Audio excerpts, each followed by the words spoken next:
Hello everybody, my name is Zeenat Dalvi. Welcome to my channel. Today's subject is History, Class 6. We will cover Chapter 3, In the Earliest Cities. The story of Harappa. Very often old buildings have a story to tell. Nearly 150 years ago, when railway lines were being laid down for the first time in the Punjab, engineers stumbled upon the site of Harappa in present-day Pakistan.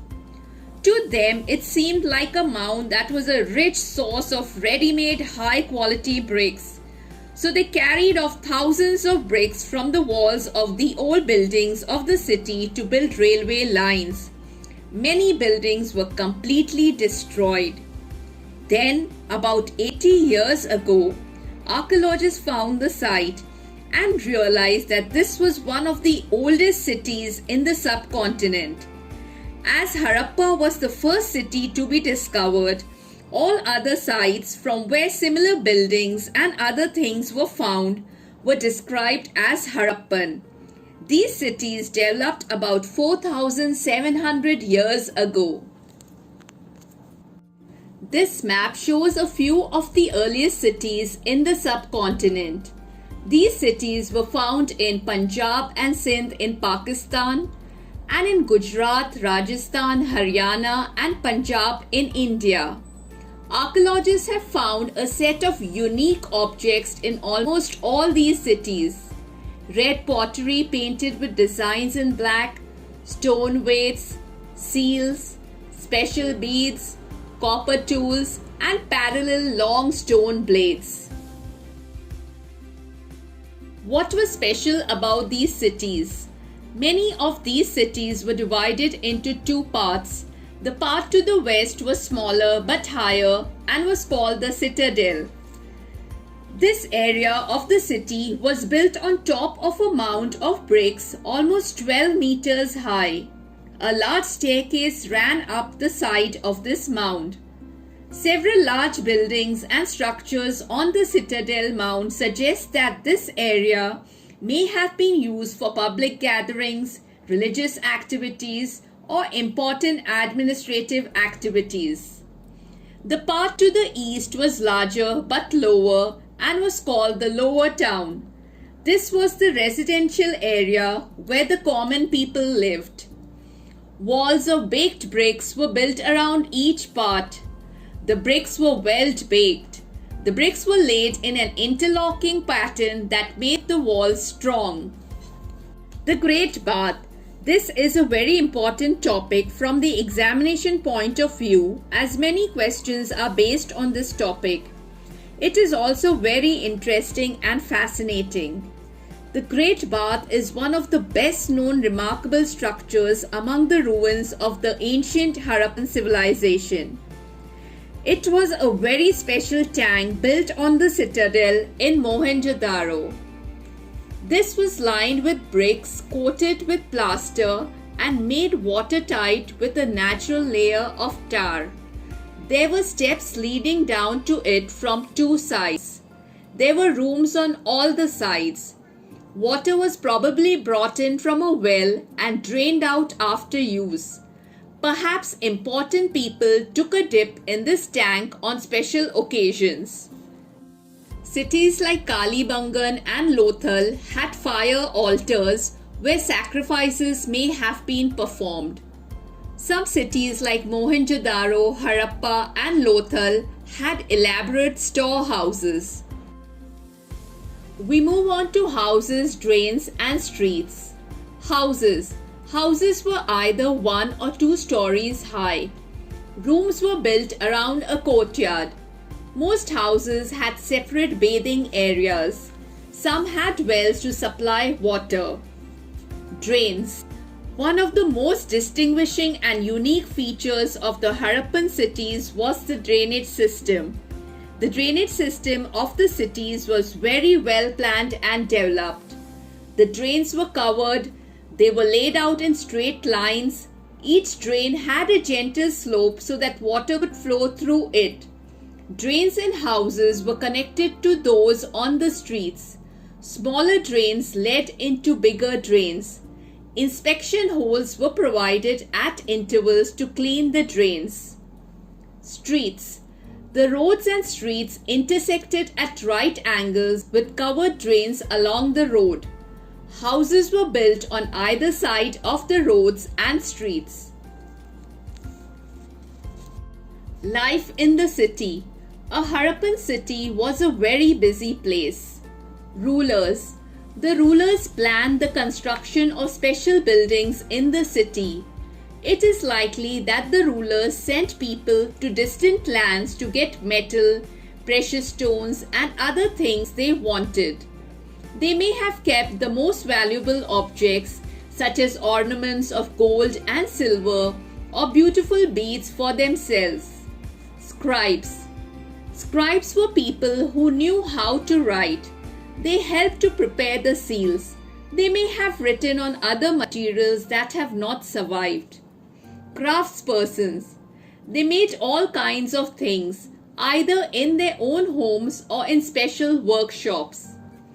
People traveled to distant lands and returned with raw materials and perhaps stories. Many terracotta toys have been found, and children must have played with these. New crafts in the city. Let us look at some of the objects that were made and found in Harappan cities. Most of the things that have been found by archaeologists are made of stone, shell, metal, including copper, bronze, gold, and silver. Copper and bronze were used to make tools, weapons, ornaments, and vessels. Gold and silver were used to make ornaments and vessels. Perhaps the most striking finds are those of beads, weights, and blades. Stone weights. The weights were shaped carefully and precisely. These were made of chert, a kind of stone. These were probably used to weigh precious stones or metals. Beads. Many of these were made out of carnelian, a beautiful red stone. The stone was cut, shaped, polished, and finally a hole was bored through the center so that a string could be passed through it. Stone blades have been found in many Harappan cities. The Harappans also made seals out of stone. These are generally rectangular and usually have an animal carved on them. The Harappans also made pots with beautiful black designs. Cotton was probably grown at Mehergarh from about 7,000 years ago. Actual pieces of cloth were found attached to the lid of a silver vase and some copper objects at Mohenjo-daro. Archaeologists have also found spindle wheels made of terracotta and faience. These were used to spin thread. Specialists. Many of the things that were produced were probably the work of a specialist. A specialist is a person who is trained to do only one kind of work. For example, cutting stone or polishing beads or carving seals. Faience. It is a material that is artificially produced. A gum was used to shape sand or powdered quartz into an object. The objects were then glazed, resulting in a shiny, glassy surface. The colors of the glaze were usually blue or sea green. It was used to make beads, bangles, earrings, and tiny vessels. Seals and sealings. Thousands of seals have been discovered by archaeologists from the Harappan sites. Most of the seals were made of steatite, which is a kind of soft stone. It is believed that the seals were used for commercial purposes. Seals may have been used to stamp bags or packets containing goods that were sent from one place to another. After a bag was closed or tied, a layer of wet clay was applied on the knot and the seal was pressed on it. The impression of the seal is known as a sealing. If the sealing was intact, one could be sure that the goods had arrived safely. Pictures of Harappan seals are shown here. The signs on the top of the seal are part of a script which is yet to be deciphered. This is the earliest form of writing known in the subcontinent. In search of raw materials. Raw materials are substances that are either found naturally, such as wood or ores of metals, or produced by farmers or herders. These are then processed to produce finished goods. For example, cotton produced by farmers is a raw material that may be processed to make cloth. While some of the raw materials that the Harappan used were available locally, many items such as copper, tin, gold, silver, and precious stones had to be brought from distant places. The Harappans probably got copper from present-day Rajasthan and even from Oman in West Asia. Tin, which was mixed with copper to produce bronze, may have been brought from present-day Afghanistan and Iran. Gold could have come all the way from present-day Karnataka and precious stones from present-day Gujarat, Iran and Afghanistan. Try and memorize this table as it is an important question asked in many exams. Food for people in the cities. Agriculture. People living in the countryside grew crops and reared animals. These farmers and herders supplied food to craftspersons, scribes and rulers in the cities. Harappans grew wheat, barley, pulses, peas, rice, sesame, linseed and mustard. Plough. This new tool was used to dig the earth for turning the soil and planting seeds. Real ploughs made of wood have not survived. Toy models of the plough have been found. Irrigation. Since this region does not receive heavy rainfall, water must have been stored and supplied to the fields. Herders. The Harappans reared cattle, sheep, goat and buffalo. Water and pastures were available around the settlements. However, in the dry summer months, large herds of animals were probably taken to greater distances in search of grass and water. Harappans also collected fruits like bear, caught fish, hunted wild animals like the antelope. A closer look. Harappan towns in Gujarat. Dholavira. The city of Dholavira was located on Khadir Pet in the Rann of Kutch. This place had fresh water and fertile soil. Dholavira was divided into 3 parts, unlike other cities which were divided into 2 parts. Each part was surrounded with massive stone walls with entrances through gateways. There was a large open area where public ceremonies could be held. Large letters of the Harappan script that were carved out of white stone and perhaps inlaid in wood have been found. This is a unique find as generally Harappan writing has been found on small objects such as seals. Some great news. Dholavira has found a place in the coveted list of World Heritage Site of the United Nations Educational, Scientific and Cultural Organization. We move on to Lothal. The city of Lothal was located beside a tributary of the Sabarmati in Gujarat, close to the Gulf of Khambat. It was situated near areas where raw materials such as semi-precious stones were easily available. This was an important center for making objects out of stone, shell and metal. There was also a storehouse in the city. Many seals and sealings were found in this storehouse.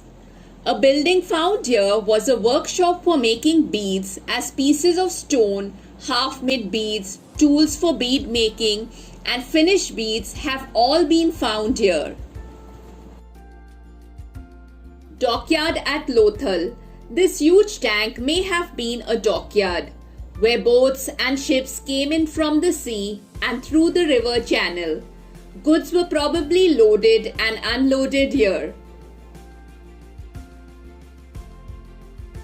The mystery of the end. Around 3,900 years ago, we find the beginning of a major change. People stopped living in many of the cities. Writings, seals, and weights were no longer used. Raw materials brought from long distances became rare. In Mohenjo-daro, garbage piled up on the streets. The drainage system broke down. New, less impressive houses were built even over the streets. The decline and disappearance of the Harappan civilization remains a mystery. Some scholars suggest that the rivers dried up. Others suggest there was deforestation. This could have happened because fuel was required for baking bricks and for smelting copper ores. Besides, grazing by large herds of cattle, sheep and goat may have destroyed the green cover. In some areas there were floods. It appears as if the rulers had lost control. But none of these reasons can explain the end of all the cities. Flooding or a river drying up would have an effect in only some areas. Effects of the change. Sites in Sindh and West Punjab, present-day Pakistan, were abandoned. Many people moved into newer, smaller settlements to the east and the south. New cities emerged about 1400 years later. The lesson ends with a mention of the Egyptian civilization. Most of Egypt is a dry desert except for the lands along the river Nile. Around 5,000 years ago, kings ruled over Egypt. These kings sent armies to distant lands to get gold, silver, ivory, timber, and precious stones. They also built huge tombs known as pyramids. When they died, bodies of kings were preserved and buried in these pyramids.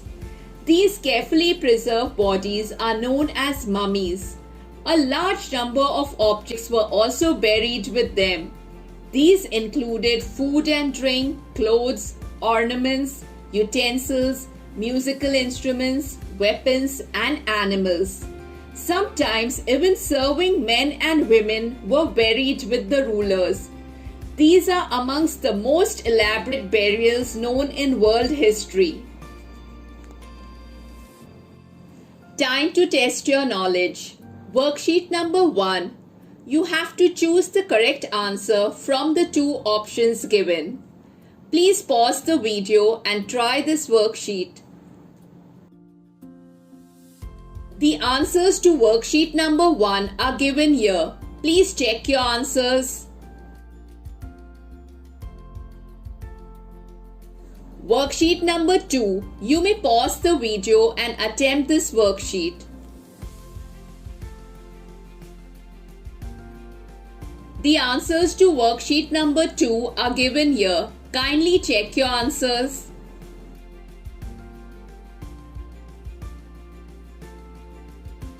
Hope this video was helpful. Please do like, share and subscribe my channel. Thank you, bye and take care.